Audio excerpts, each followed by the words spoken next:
Une joie à retardement. Les résultats dans le plus gros collège sont connus depuis 2 minutes. 13 sièges. La FDSEA Monsieur le directeur. et les jeunes agriculteurs se décident à manifester leur joie. Monsieur le directeur. Bruno Robert est ému aux larmes.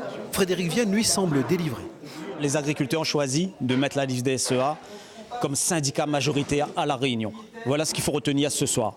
Donc l'aventure continue. On attend le 18 pour conduire la liste de la FDSEA à la présidence de la Chambre d'agriculture.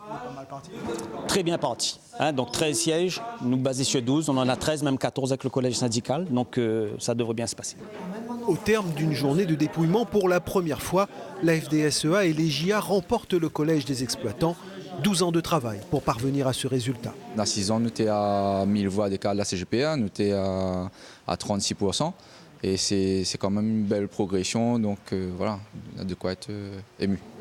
Une victoire de l'Union, facilitée par la désunion des sortants, la CGPER et la liste dissidente UPNA. L'UPNA avec 4 sièges devant son aîné, 3 sièges. Le regret est toujours là, puisque quand on regarde, si on additionne les voix, on est quand même majoritaire. Donc, est-ce qu'à un moment donné, il ne fallait pas, quand j'ai tout fait, quand on a tout fait, nous, pour dire qu'il fallait rester unis et on a tendu la main, on a donné un coup de pied dans cette main-là, et aujourd'hui, voilà le résultat.